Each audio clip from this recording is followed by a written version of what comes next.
Okay, you have this spontaneous or so-called spontaneous outburst of collective political energy, right? Everybody's out on the streets this day after they burned down the police station in Minneapolis.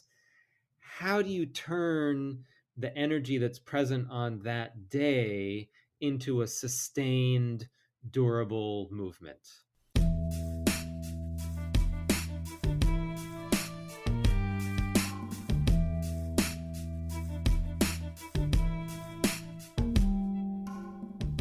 Welcome to All That's Left, a podcast from Left Voice.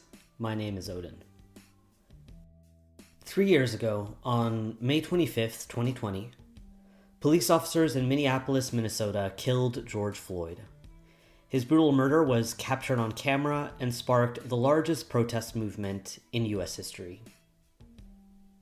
Millions of people took to the streets across the country, day after day after day, in huge demonstrations for Black lives while facing police repression. In Minneapolis, protesters burned down a police station. In Seattle and New York, people set up encampments to demand the police get defunded. People tore down statues and monuments that featured slave owners and Confederate symbols. There were even international demonstrations showing solidarity with the Black Lives Matter movement. Today I'm joined by two guests for a wide-ranging discussion about this 2020 uprising, its legacy, and what it means for the left and for Black struggle. Jonathan Flatley is a professor at Wayne State University in Detroit, Michigan, where he's lived since 2003. He's working on a book about Black revolutionary moods, which he'll talk about in our conversation.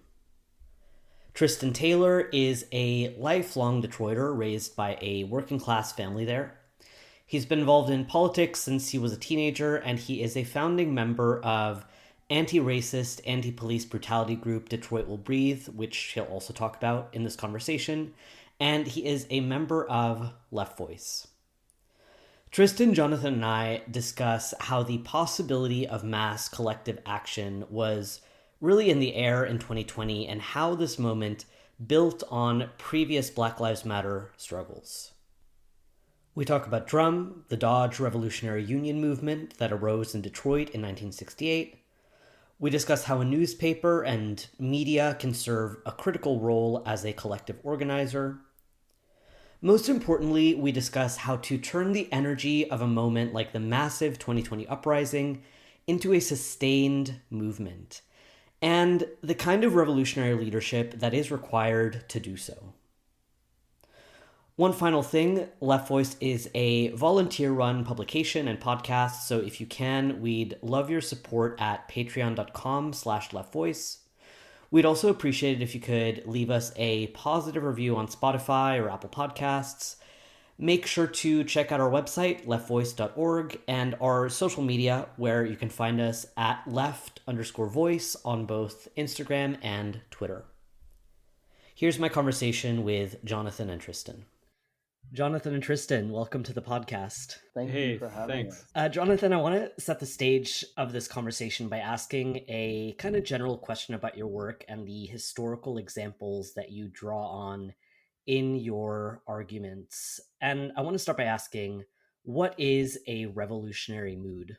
Thanks for having me. Thanks for being interested in talking to me about this project, which I have been calling, in my own head, Black Leninism: How Revolutionary Counter Moods Are Made.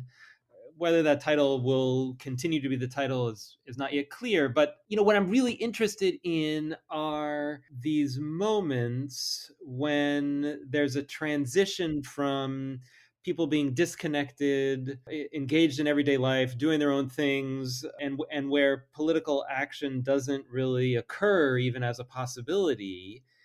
How it happens that people dispersed in that way come together in a group that's ready for collective political action. And I'm understanding that as, that moment of group formation as the creation of a revolutionary mood. Because I think that moment of people coming together where all of a sudden political action doesn't just seem like a possibility, but like going out into the streets seems absolutely obvious, necessary. It's like the thing that just has to be done. And that urgency is not even really about like consciousness or about like, okay, this is, this is what I think about the situation.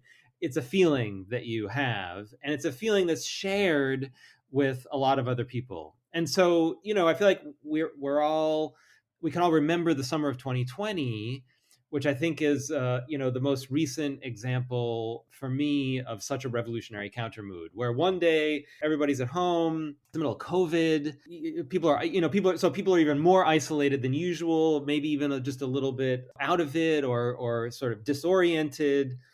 This George Floyd video starts to circulate. There's this uprising in Minneapolis.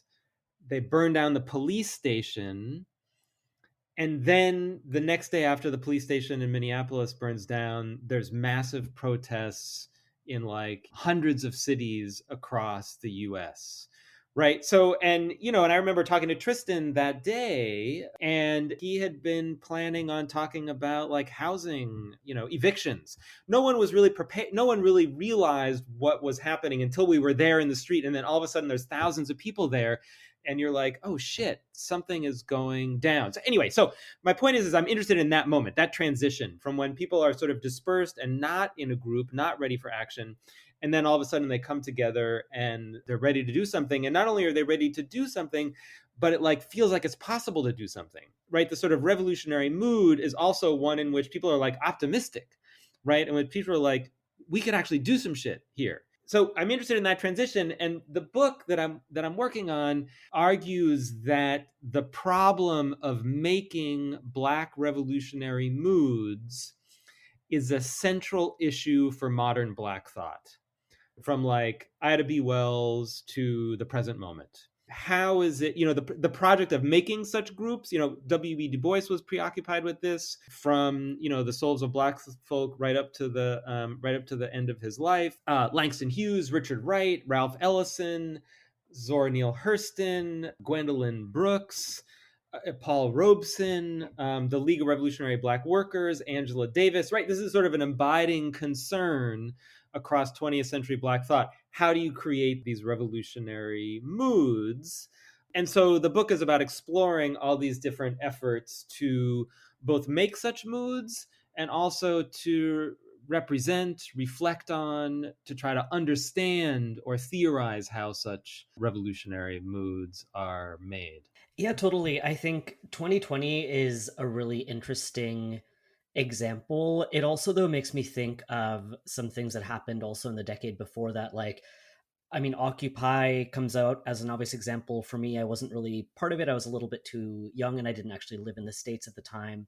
But it makes me think of Donald Trump's election in 2016 as well, where I hadn't been particularly political before that moment, but I remember the sense that, I mean, people were going out like every day protesting the election. There was that incident where people went en masse to, I think it was JFK Airport when the so-called Muslim ban was instituted.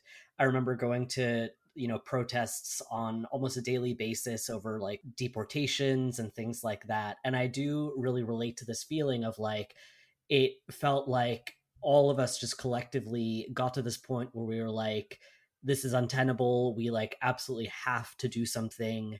We absolutely have to make some sort of change and collectively respond to the situation, which in 2020 it was the George Floyd video surfacing, but in 2016 it was the election of Donald Trump and other events before that. Yeah, that's interesting. I mean, I think it's certainly the case that political moods, collective moods, kind of like ideologies, are shaped over time. It's not, and so in a way we step into moods that we've inherited from the past or that are already circulating or familiar in one way or another. So I think the work that, I mean, one also thinks of the uprisings in 2014 after the murder of Michael Brown, right? I think that was a sort of key precedence for what happened in the summer of 2020. And I think after the uprising in 2014, right? And so, right, you have Occupy around that same, a couple years earlier. The possibility of mass collective action is kind of, it's in the air. People remember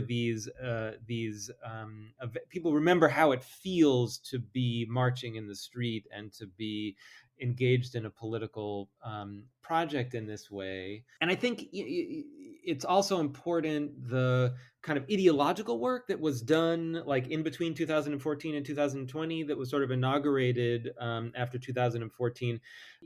Just work pointing out the basically racist nature of the police as an institution in the United States, the importance of collective protest against white supremacy. This is all work that the ideological work that the Black Lives Matter movement, that happened under the rubric of the Black Lives Matter movement. And I remember in 2020, just talking to people on the street, it was clear that people had absorbed these ideas. And that also, I think, helped to permit and sort of give this sense like, oh, right, this is the thing to be done. We have to get out into the streets to protest police violence. But the other thing to sort of say there, and I think I learned a lot from Tristan in the summer of 2020 about this, and this is a kind of key concern of the Black Leninist tradition more generally, is, okay, you have this spontaneous or so-called spontaneous outburst of collective political energy, right? Everybody's out on the streets this day after they burned down the police station in Minneapolis.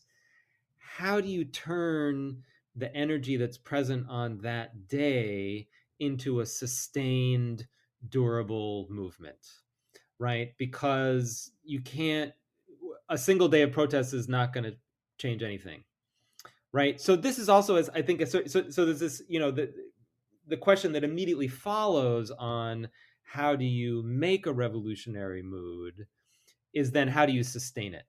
How do you keep it going? How do you make it durable? And here these sort of representational, propagandistic, organizational questions immediately come up.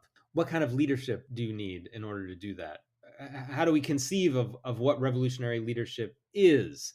Because clearly it's consequential what kind of leaders emerge at various moments, and this is a constant topic of huge debate in the Black Leninist tradition. There's also a longer history of the struggle, obviously, of the struggle against white supremacy, and what has kind of become evident to me as I've been looking at this material is how these questions of leadership, organization, and group feeling, like how do you stay optimistic? How do you just not get depressed by how fucked up things are? These are questions that are sort of continuous across the 20th century and up to the present. No, that was a lot, and I appreciate what you like put down on the table. And I definitely would be interested in talking a little bit about the shared experience you and I had, Jonathan, in 2020, like in Detroit. But I wanted to ask a question when you talked about this question within the kind of Black radical tradition about like sustaining that mood. If you could talk a little bit about some of the examples that you like discuss in the book. I know I'll just flag, I'm from Detroit. How dare I not talk about or raise the existence and work of the League of Revolutionary Black Workers and Drum, who we had the pleasure of actually having Drum and League members speak at one of our events and marches in 2020 in Detroit, which was pretty phenomenal. But yeah, I was wondering if you could say a little bit about some of the experience that you've studied about like how these previous groups and leaders are trying to like grapple with that question. The League of Revolutionary Black Workers and the Dodge Revolutionary Union movement, which was the beginning of the League, is a good place to think about that. And I'll just try to, in capsule form, just sort of tell a little bit of that history and sort of how it feeds into this. So, so there's the uprising or riots in '67 in Detroit, right? It's very famous, and a number of Black radicals at the time, including General Baker, Mike Hamlin, Ken Cockrell Sr., were at the moment thought, okay, when they have to send in tanks to put down a rebellion, that means that this is a potentially revolutionary situation. And so they then asked, okay, what can we do to create a revolutionary situation with this collective that participated in this uprising in '67? And the one thing, that General Baker immediately noticed was the one like golden ticket that you could have at that moment, because it was like a curfew, right? This is like, army occupation of Detroit. The one golden ticket that allowed you free movement through the city was an ID for one of the auto factories, because the uprising also shut down the auto factories.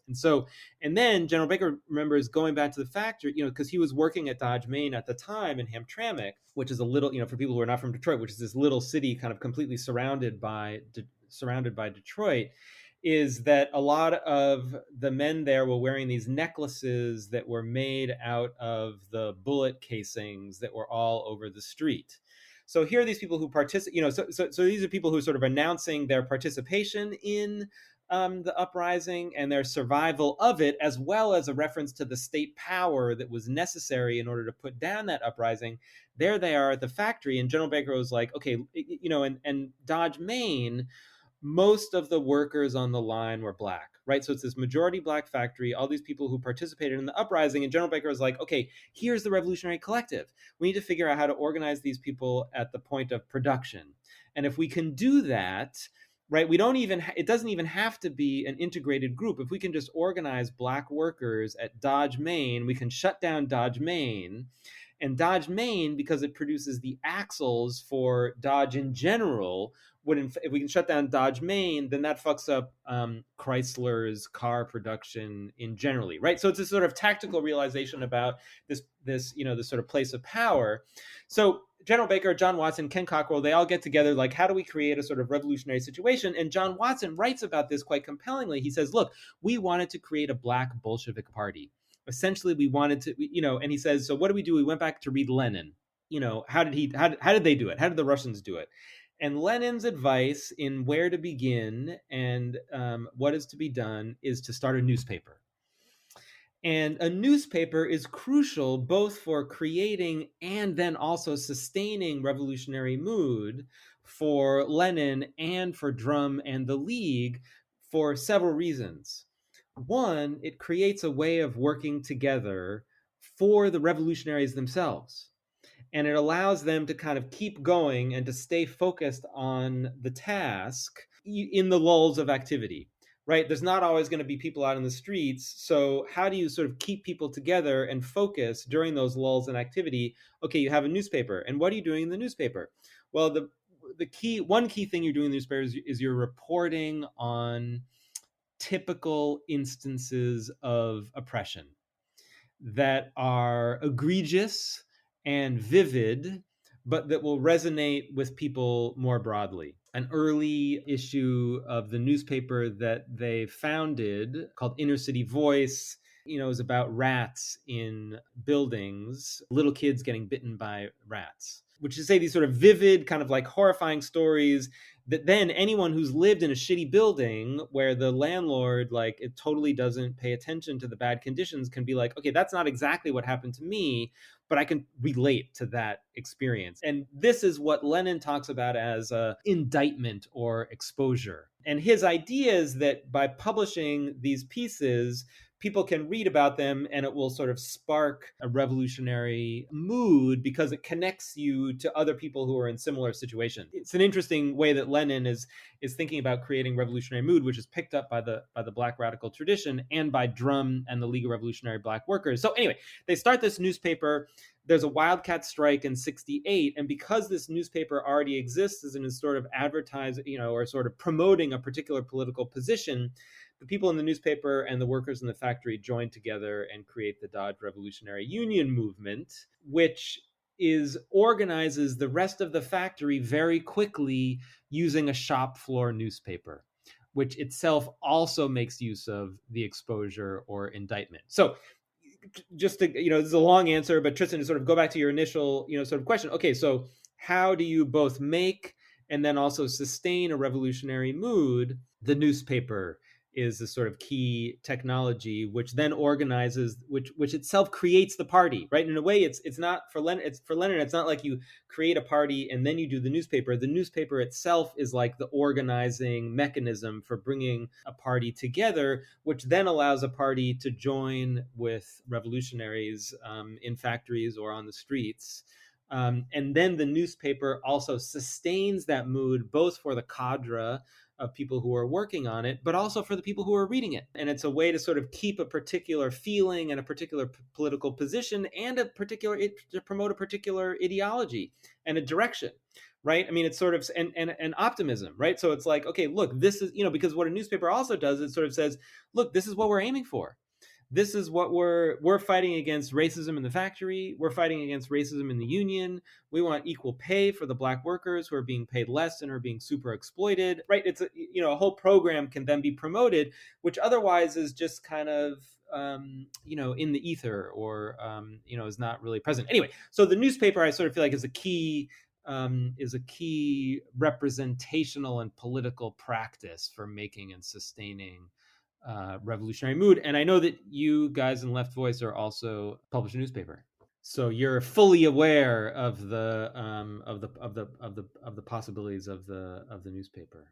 And just to jump on that, and then Oden, I don't know if you have any questions, but I will say that as an person who was organizing in the midst of 2020 without such a tool, it not only became a bit difficult, though, social media allowed us to post statements and stuff, but like not having like both the perspective, which in a sense is really what you need to create an infrastructure like for maintaining a publication. It meant that wasn't something that like we had in advance and that we had to create in the midst of, a very limited and imperfect way. But it was very important for Detroit Will Breathe to use the kind of framework for political exposures by doing a public tribunal to talk about the brutality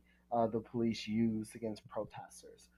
Along those same lines, right? Of like being able to sustain a mood and put forward a perspective that could really give people who were experiencing those moods and emotions and anger, who themselves were victims of violence, they could find a way both to express that, to relate to each other, to build community, and also like create a plan of action, a perspective on how to move forward and act. You Flatley keep talking about people feeling optimistic, right? Like that things are possible. And having people come out of that experience believing in the possibility of struggling for justice, for these exposures to make a difference. But is the value to me not before the protests around George Floyd, I had actually published an article with Left Voice around housing,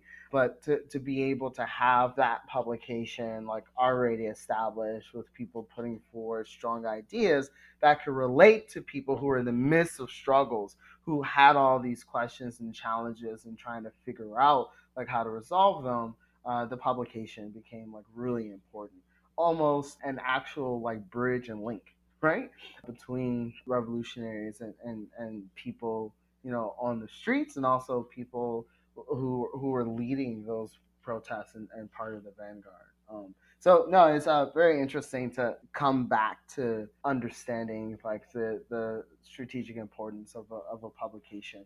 Yeah, that's really interesting about 2020 and the tribunal, about police violence, that I think was really important for sustaining a mood, and it was powerful for both for participants and people who were listening.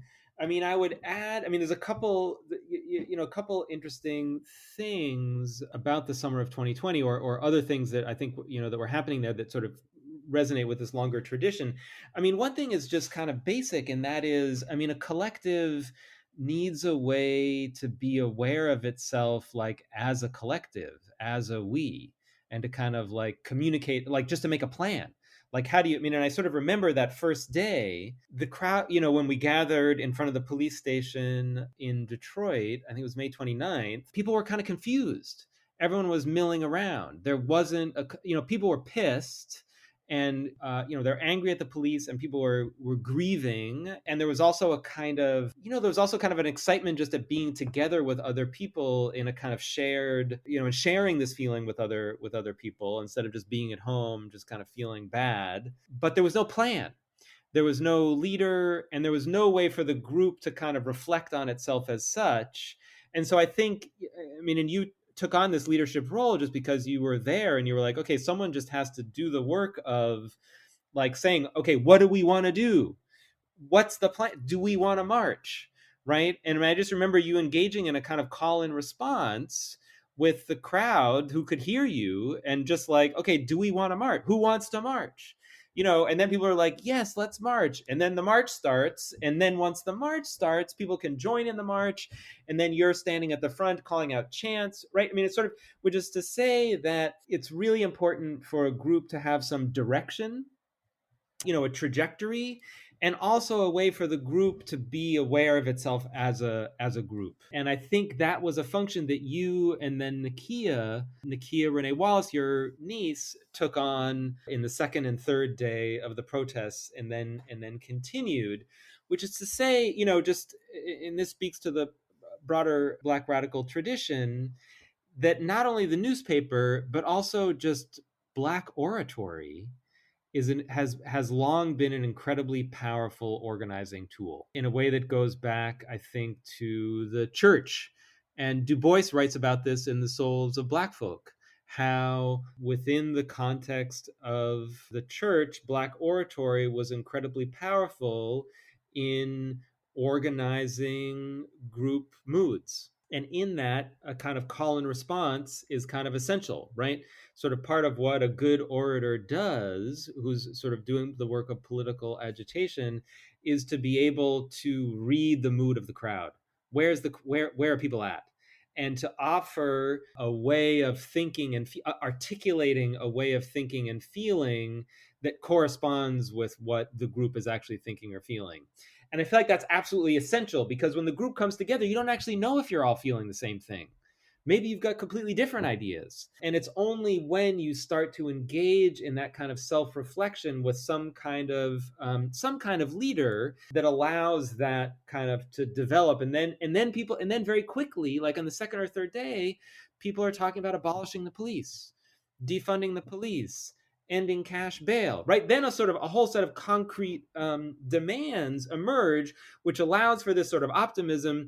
But anyway, this is all to say that, okay, so the newspaper is a crucial thing, but also just this sort of on the ground work of leadership and oratory, kind of what Lenin, would talk about as like a tribune of the people or whatever, right? Figuring out how to voice what people are thinking and feeling. And it doesn't have to be a single person. It can be a rotating group of people. It can be, so it's not like there has to be one amazing leader who does it all, but someone, I think, needs to step in, which I think is something that you and Nakia did incredibly. I remember being incredibly impressed with the work that you did during those days. So I don't know, maybe it would be interesting, or I would be interested to hear you also talk about just how you thought about what you were doing in those days, and how you were responding to the, to the mood of the crowd, or, and your own mood. Yeah, I have a question that I think will also get to that question that you just asked, Tristan, which is about leadership. And although, I think we all agree, it's important for people to feel like a group, and I think we would agree about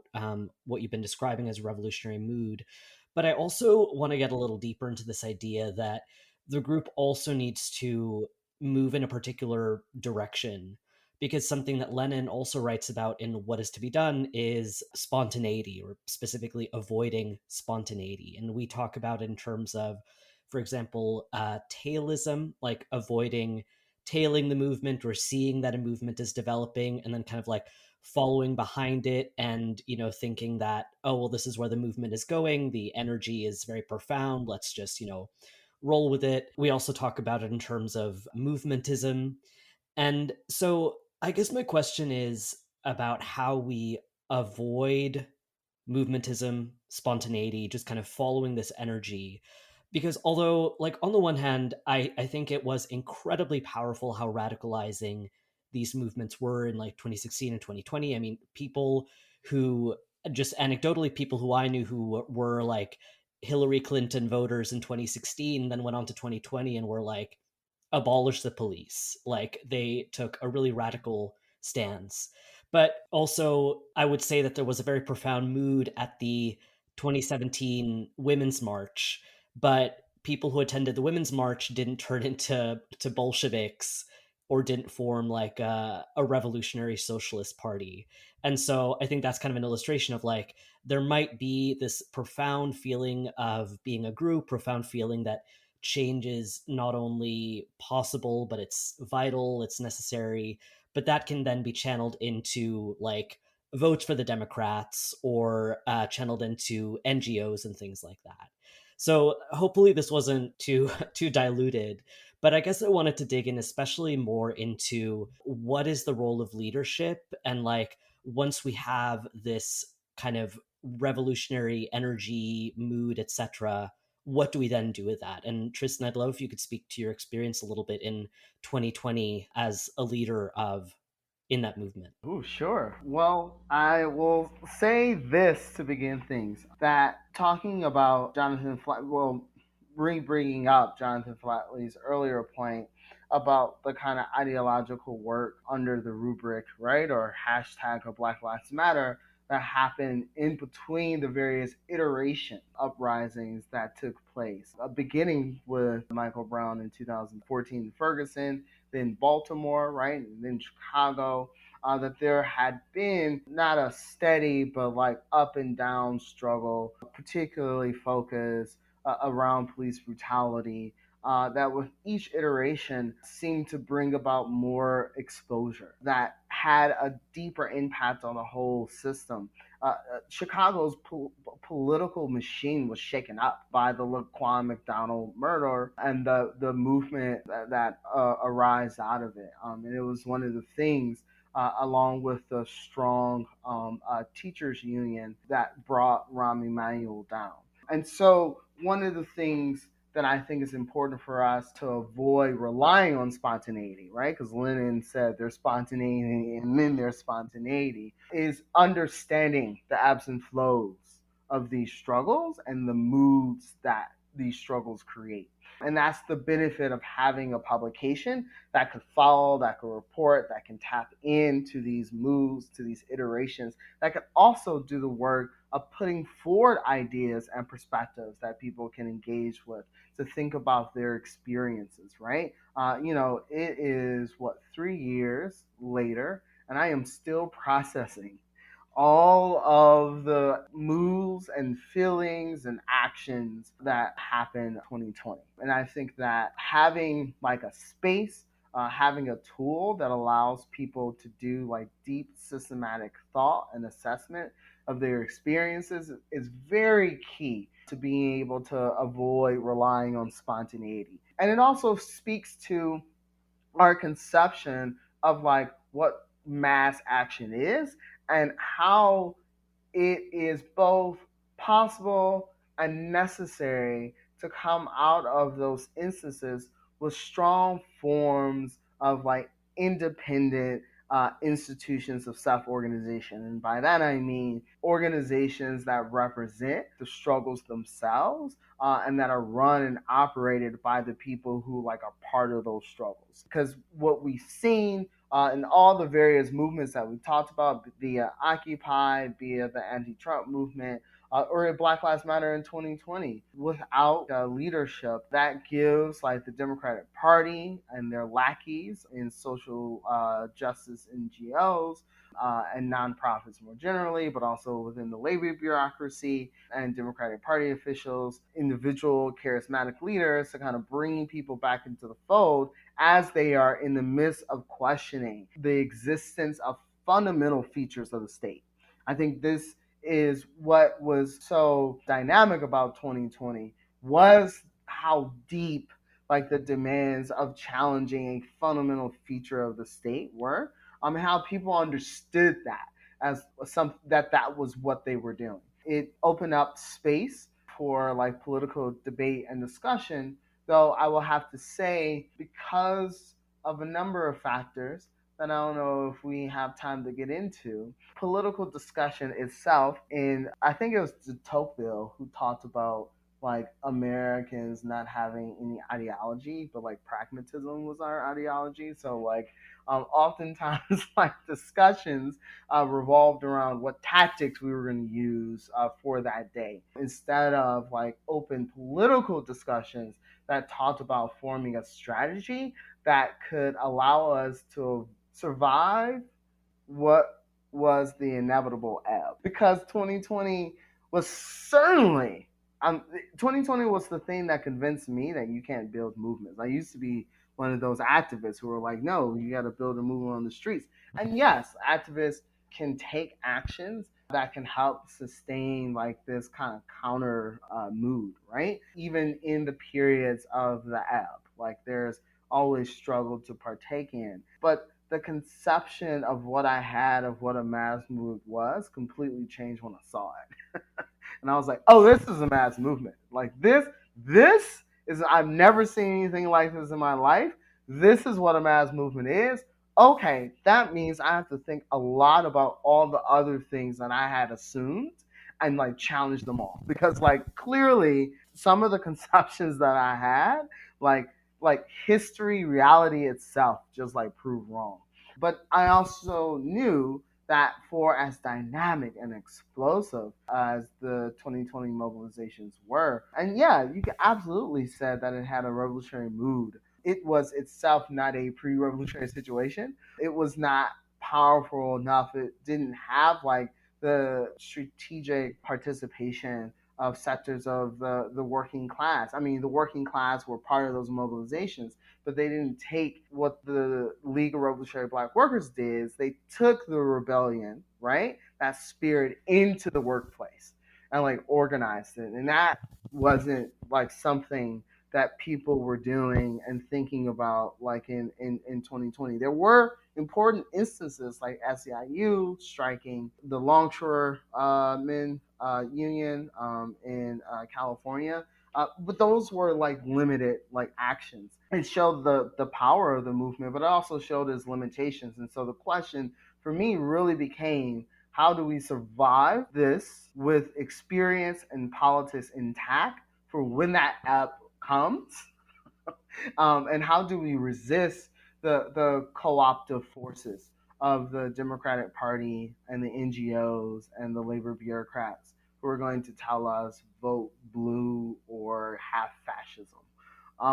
Which, like, and which unfortunately, when you think about like Trumpism, is a pretty convincing stick to rattle. And yeah, like he was trying to steal the election. Like it was just true. That's what he was trying to do. And having a line of political independence through all of that was definitely challenging, absolutely, without its limitations. But the fight to put forward such a perspective to me was like really important. And it is the way that like you just not only build a group, but you shape a group around strong ideas that not only, again, can survive the ebb, but also survive the efforts of co-optation and not only maintain itself kind of organizationally, but even politically being able to defend itself against all of the various machinations of the state via repression and charges, which I had a few.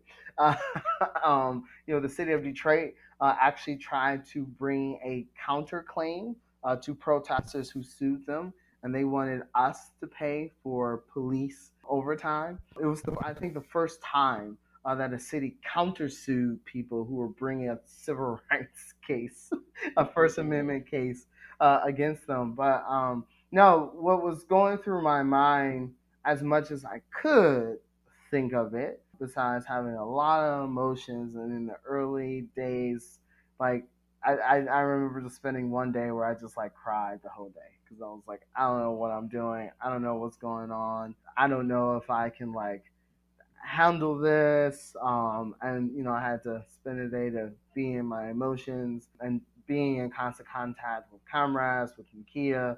It like was like, oh, okay, now I know what to do because that's really important to give yourself the day to have all those emotions, those feelings, and then be like, okay, where's reality? Where am I at? What's the objective like political situation?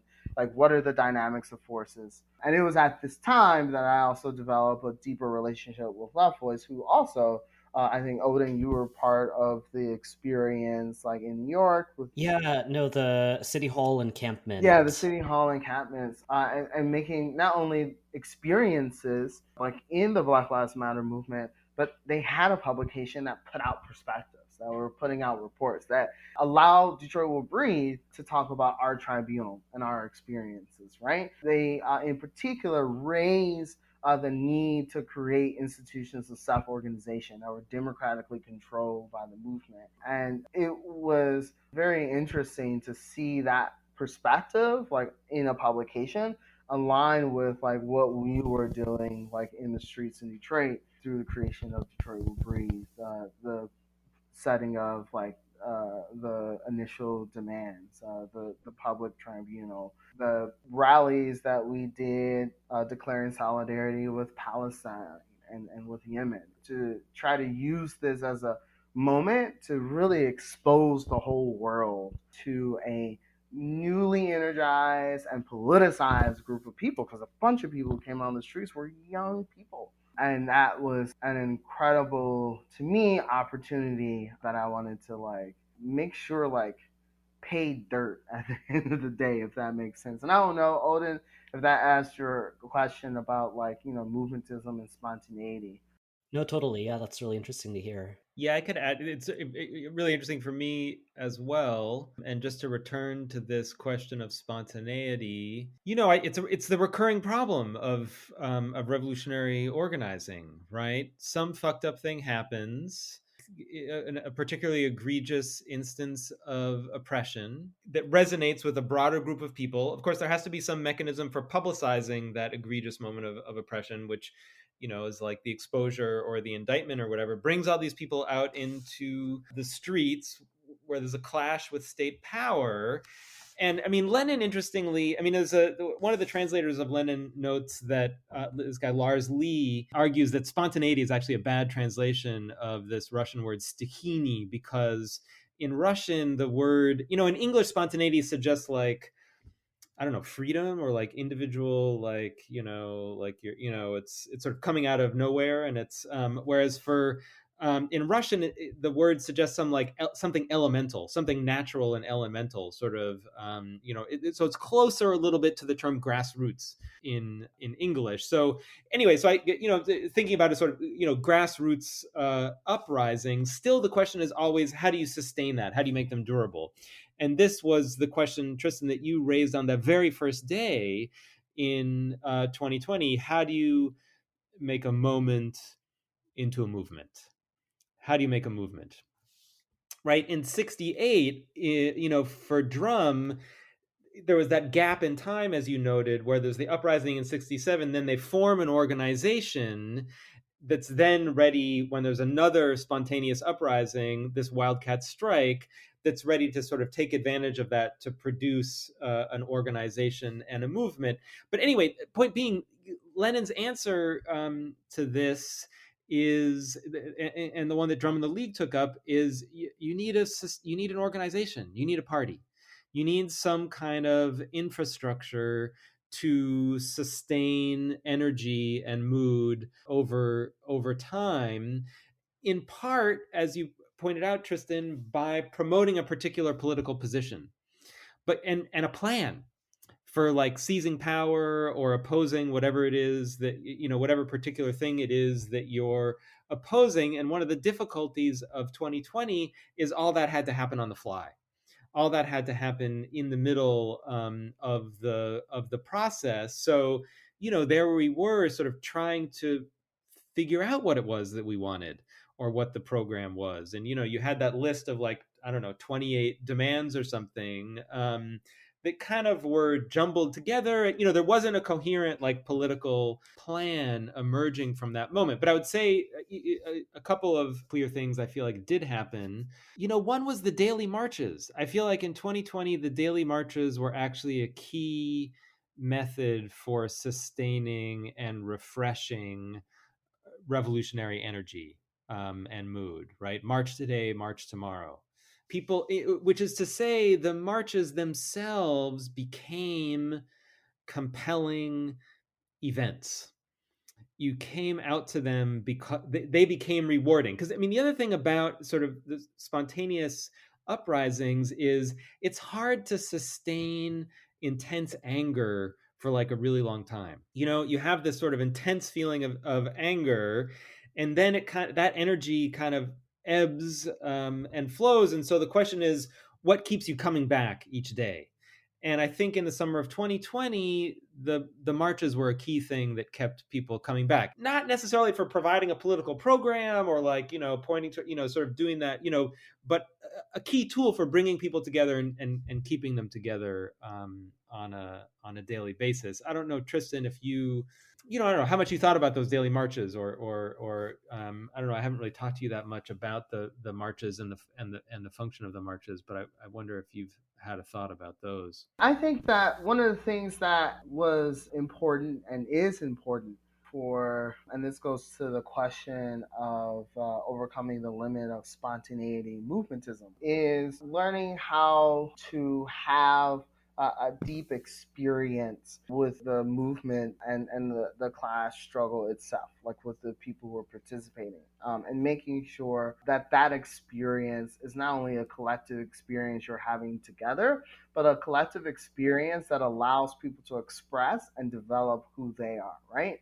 And so the daily marches were something that could sustain us, but we also, before we march, had basically open mic discussions and meetings to think about, okay, well, how do we actually sustain the daily activity? But more than that, how do we use this moment to deepen and to develop and deepen an important relationship and connection to the Black working class of Detroit? Like, how do we highlight their issues? Like, how do we like talk about in concrete ways the systemic inequality and racism that the struggle against police brutality raised? And that's why I think it became not only important for us to have like daily mobilizations, but as you remember, Flatley, we quickly, I think within the first couple of weeks, began organizing mass meetings. So like we would actually march for 60 days, and then because there was a whole debate about marching, and we were like, okay, but it's got to be for a purpose, because if we're marching to march, which is great, but extremely limited, especially if we're not like trying to tap into the power of like the Black working class of Detroit, and we need politics. Like we need a perspective that allows people to identify who this movement is, what the issues we want to take up, how we can be a tribune of the people and take up those issues. And so I think this is how we ended up being able to do like campaigns to release a Black juvenile who was like put into detention for not doing her homework.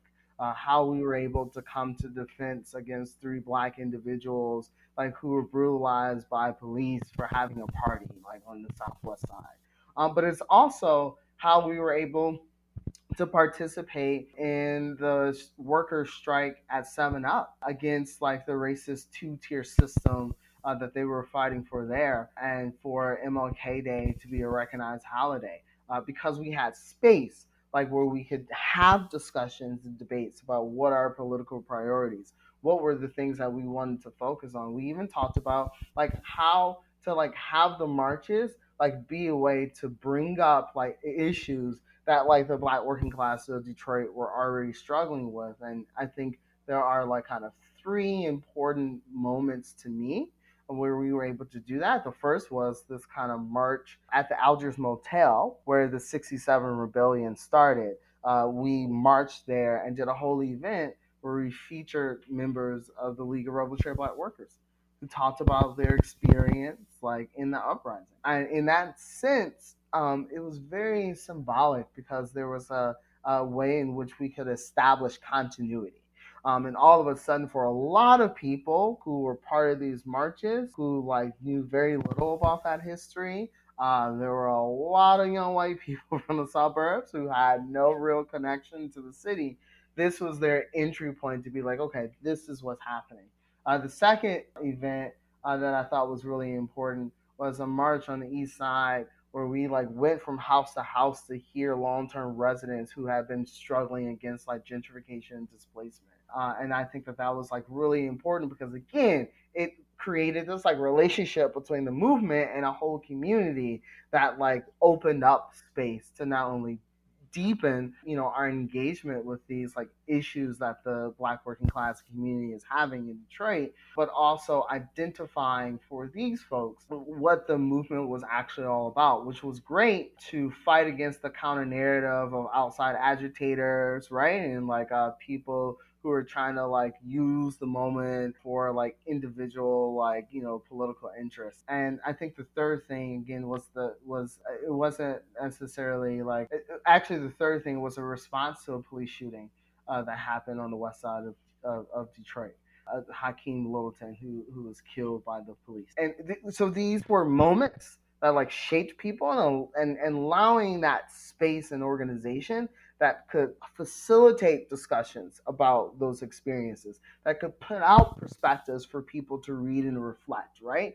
I think that that was absolutely essential because if we were to march just to march, it wouldn't have been sustainable. Like we had to put forward a perspective for it, and a perspective that allowed for the continual radicalization and politicization of the people like who were there. And I think that that is something that is really difficult, but really important. And to me, absolutely crucial to being able to do that effectively is by having a revolutionary perspective, right? While I wasn't part of a revolutionary organization at that time, like I was a person who was convinced that by the experience of that Black radical tradition that you speak of, Flatley, I was like convinced of the experience of the Russian Revolution, convinced of the left opposition and the Fourth International, of the need for like a revolutionary socialist organization, but also a perspective. And Left Voice being able to have like this publication, even though it was like 6 years old at the time, meant that what limitations those political demands that we put forward were, which is 24, they were all over the place, just like people. Everyone was all over the place. So we had to have an experience to like delineate actually who was really trying to think about how to build a movement that is politically independent, that recognizes the strategic power of the working class, that understands like the need to like deal and the link between exploitation and oppression, right? And who were the people who were, kind of prepared to be satisfied with being able to get grants because NGOs were giving money left and right. Right? Like, and jobs and opportunities, and all of a sudden, everyone wanted to talk to you, and you became really important, especially to politicians looking to run for elections, right? And yeah, how do you like delimitate between those folks who are okay and fine with being a radical against Biden, but have no problems, like capitulating to the Democrats locally, but also like even people who are like in between and still trying to figure out like but knew the significance and the importance of independent militant struggle, even though they were still like dealing with like all of the limitations of like their kind of liberal upbringing or it's hard to develop political independence, right? Like how do we like create a space that gives us the opportunity for people to go through that experience? This is why the development of organs of self-organization, institutions of self-organization rather, is really important and key.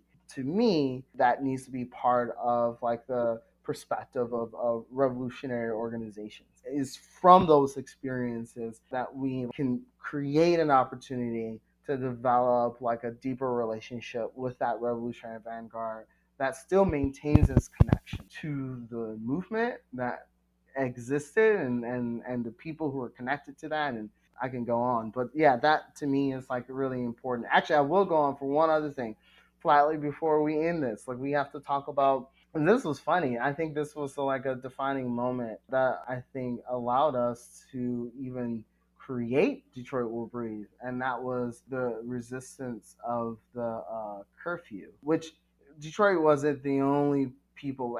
Like, that was part of the thing. It was a fucking international movement. Okay, so like the other context that we, being the key, had talked a lot about that was so significant was like thinking about and tapping into this global like movement for Black lives, and how that kind of tipped the balance of forces, and thinking about how we could, with correct and clear political strategy, challenge effectively the fucking state's ability to just fucking beat us and repress us and tell a different narrative. And in Detroit, we didn't just simply like resist the curfew, like we forced the city to have to not be able to enforce their curfew. And that was, to me, a really defining moment, in terms of maintaining revolutionary optimism, but also underlying the significance of not only self activity, but a perspective on how to like challenge and use like that like popular support that existed to push back against the state. I just say that because I remember there was a question of like, is this possible? Are we actually gonna like force the city of Detroit to walk back a curfew? How the fuck is who do we think we are, right, Flatley? Right. No, it was an amazing moment. I mean, I don't, Odin, if you want to, I don't know if you want to jump in, but I had a couple of just sort of quick responses, and to like, to underscore, Tristan, just a couple things you said. I mean, one, I really like the way that you described how engaging in struggle is itself radicalizing, and how you understood that at the moment and were trying to organize marches and events in a way that did that work of radicalizing people, right? The Alger, connecting to a revolutionary past, connecting to other experiences of oppression that were not necessarily directly about police brutality, all of these things, connecting up to other experiences of police brutality. I think all these things were crucial. And I definitely think that it was also radicalizing for people in those marches just to be confronting the police on a daily basis, who were just beating our asses every fucking day.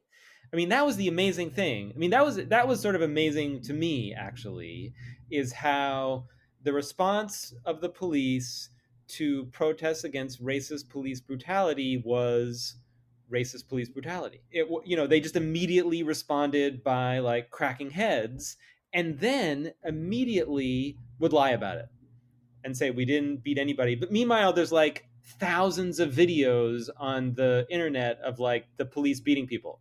So you're just like, so okay, so let's say you're somebody, you're like 20 years old, college student or something. You're coming to this protest, and you're beaten by the police, and then you see them lie about it the next day. You're like, wait a minute, this is really actually a pretty fucked up situation.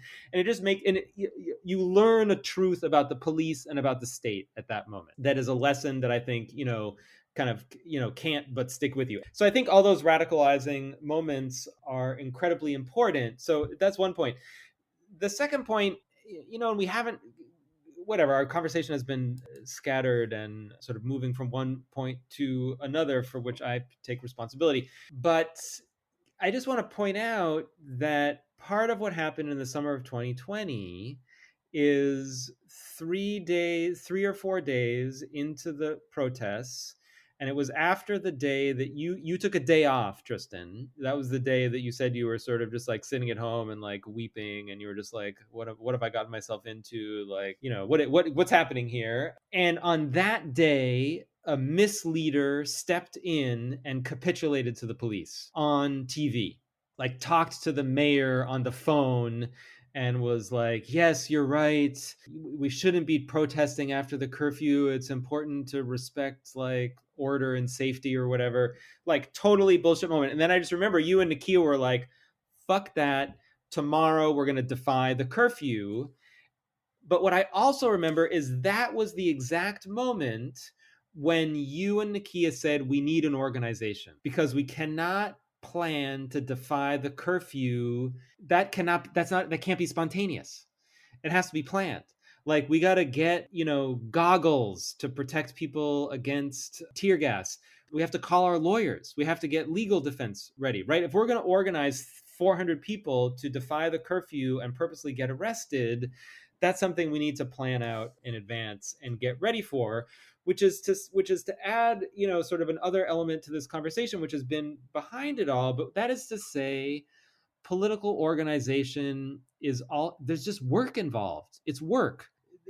And it was just evident that we needed, and that was the moment when Detroit Will Breathe formed, was around the opposition to the curfew. And I also remember being amazed that, and just to tell people, so a bunch of people got arrested. This was like maybe the fourth night of marching for defying the curfew. They got sent to jail. I was on the lawyer, like calling the lawyers team. The lawyers were great. There were all these sort of, lawyers volunteering to get people out on bail, but the police, but they kept Tristan. They kept Tristan until the next day, and there was immediately a free Tristan like movement. There were posters, there were like, memes being sent around, to free Tristan. He gets out at like, I don't know, 1 p.m. and goes to the next day's march with Nakia. Nakia gives a speech, which is one of the most impressive speeches I've ever seen in my life. She was standing in front of the Joe Louis Fist in downtown Detroit with Tristan, and on the spot persuaded like 500 people to defy the curfew again. And we all went off and marched defying the curfew, and there were so many of us that the police backed down and said, oh, whatever, never mind about the curfew, we don't need to enforce the curfew, that's fine. And that was a real moment of victory and optimism. And that was sort of the first moment where I feel like this group was like, damn, we're actually powerful, we can actually accomplish something. And I just wanted to like, I'm sorry to cut in, but to underscore like what I think is important for people to think about in terms of how we understand and analyze the dynamic forces and the political realities that we're in, because a big part of why we were able to get the city to back down wasn't just simply because it was too many of us, but because we were also able to tap into what still exists within Detroit as a hatred for state repression. Detroit is a working class city. It's a city of labor and civil rights. And people remember 67. And I just remember hearing people randomly talk about the curfew, being like, I'm a grown ass person. Ain't nobody telling me what I could do and go. And there's, to this day, a fear by officials to bring in the National Guard for fear that, like, the Detroit populace would just automatically revolt at the sight because people don't have, like, a good memory of the state's role in what they understood was a righteous rebellion around police brutality and all the ways in which Black people suffer violence and inequality and oppression at the hands of the state. And so, what we also looked to do was to have a movement that could tap into that sentiment. And that sentiment was expressed by the thousands of people who were calling, jamming up the phone lines to kind of get me released from jail because I had the FBI come and talk to me, and they were like, "Oh, you're about to face a federal charge." And there's anecdotes where like people would be calling for my release, and like when someone picks up the phone, they're like, "Oh, are you calling about Tristan Taylor?" And because they already knew, and so like it meant that like the Wayne County prosecutor who had to sign a felony charge refused to do it. And what's funny about that day of me being released from jail is that they literally just threw me out. Like I was expecting to be there for at least another day. Like I didn't even have to pay bond. Okay, and they were just like, "Get out." And to me, that expresses the type of power that expresses the social power. Not only that like people have, but that like a working class city that's so fundamental to the labor and key industry like of a nation has. And so what we have to be thinking about going forward is how do we more effectively and more directly tap into that power just in the same way that the league and drum were able to. And we actually have a looming fight inside the UAW, whose contracts at Ford and Stellantis GM, right, are up in September, and was a new leadership that was elected into the UAW International that like was elected on a campaign of like no tears, no concessions, and no corruption. And so that's one of the moments where I feel like is important for the movement for Black and Brown lives to relate to this very important struggle that encompasses Black labor, right?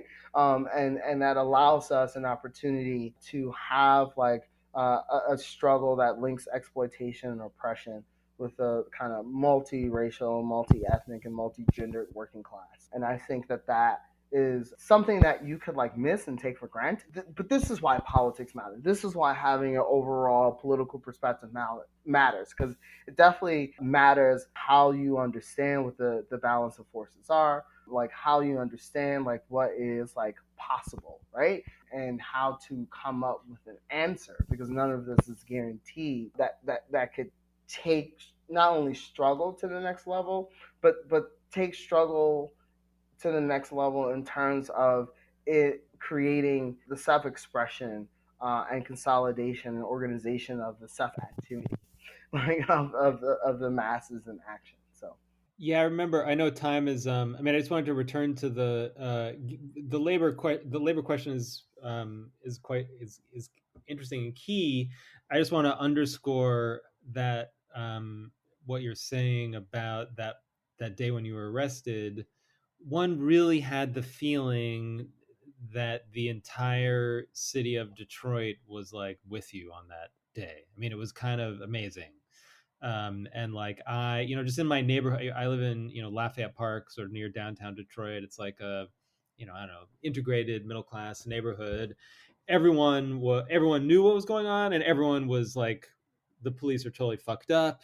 They have to let Tristan out. I mean, it was a kind of amazing, which is to say, okay, I don't know, in the streets there were maybe like 3,000 people or something, but you had the sense that everyone else in the city was with the people in the streets. And so, I mean, that's kind of also what I'm talking about when I'm talking about like a collective mood. I mean, and it really, when you feel that massive feeling of this like whole group, it really, I feel like changes one's capacities. The group feels it, and then you're like, oh shit, we're just gonna go for it. And so anyway, that was an incredibly powerful moment. I mean, Tristan, one thing that one of the, I think, challenges that we faced in the summer of 2020, but was also a challenge faced by Drum and the League of Revolutionary Black Workers, which is an ongoing challenge for the Black radical tradition, is how do you move between scales? So, which is to say, from the local to the national or the global, right? So, in 68, in a way, the League was surprised at how quickly they were able to organize a number of radical union movements at factories around Detroit. But in a way, once they had that success, they weren't sure what to do next. And they didn't have a way to expand that to a national scale. There was talk of it. They were thinking about it. They were talking to people in Italy. They were trying to go down south. And so they made this movie to try to sort of spread things around. But this is one of the, I think, ways in which a national communist party, I mean, this is one of the reasons why the CPUSA was sometimes attractive to Black radicals through the 20th century, especially in the late 20s and early 30s in Alabama, is it was a way to connect up the local struggle in Alabama with the struggle in Jamaica, the struggle in South Africa, and to become part of an international movement by way of this party structure that was already in place, that had a series that had ways of just directly connecting you through the party with these people struggling elsewhere. So the importance of or the interest of the Communist Party is a sort of ongoing sort of question. I think this sort of scale is one. Angela Davis talks about this too. She was like, I was engaged in the struggle in California, but I felt like in order to really be powerful, I had to be part of a international solidarity, and the Communist Party seemed to offer that to her. But I remember in the summer of 2020, it was a similar kind of question. So there's all these movements around the country in individual cities, and we created our own organization in Detroit Will Breathe. But then at a certain point, you realize, okay, if we want to really exert power, we have to somehow come together on a national scale. And there wasn't a national organization that was capable of doing that. And I think that that's sort of one of the lessons or one of the recurring problems of the Black radical tradition, which this sort of issue of the party poses, is, okay, it allows you to sort of engage in struggle on both on a small scale locally, but also on this broad scale. This is why W.E.B. Du Bois first gets interested in the NAACP. It's a national organization, which then eventually leads him to also want to join the Communist Party. So anyway, I feel like that's just that's a sort of another issue, which I think Left Voice is also engaged in addressing. And I know is one of the appeals of joining Left Voice for you is it's an international group. I feel like this is a thing to think about in an ongoing way, is how do you sort of connect the local to the national and the global, not just in an ideological sense, but on the level of how do you get a revolutionary mood to spread beyond a particular city? The challenge of building a national and international organization is the critical task facing the revolutionary left. And for us in Left Voice, who are part of the Trotskyist fraction, the recent events in France and the activities of our sister organization has been really important and instrumental in us thinking about how to answer this question of not only building a revolutionary publication that can be attributed for the working class and oppressed, right? But it can be a way of building a revolutionary organization that is putting forward a working class, socialist, and internationalist perspective that includes being able to transmit and reflect struggles that are taking place all across the globe to sectors of the vanguard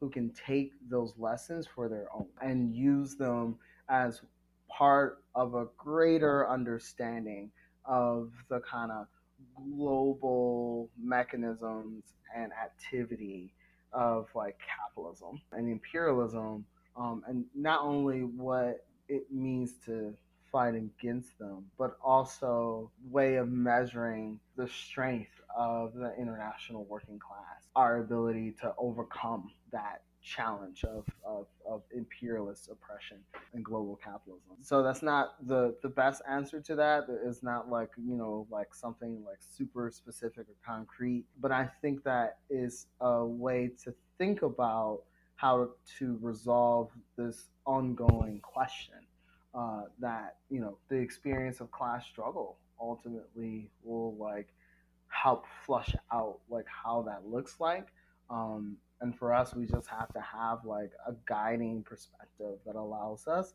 to put those pieces together when the opportunity develops, but that's also including the constant development and strengthening of revolutionary organization, and the publications that like are centered to building those groups. Follow us on Facebook at facebook.com/leftvoice.org, on Instagram at left_voice, and on Twitter at left_voice. If you enjoyed this episode, please consider leaving us a review on Apple Podcasts, and share the show with your friends, your family, coworkers, classmates, comrades, and anyone else who you want to radicalize. And finally, Left Voice is an independent, revolutionary socialist publication, which means that we completely rely on the support of our members and our sympathizers. So that we can continue to bring you more episodes of All That's Left, please subscribe to our Patreon at patreon.com/leftvoice. We're really excited about this project, and we hope that you'll join us on this journey.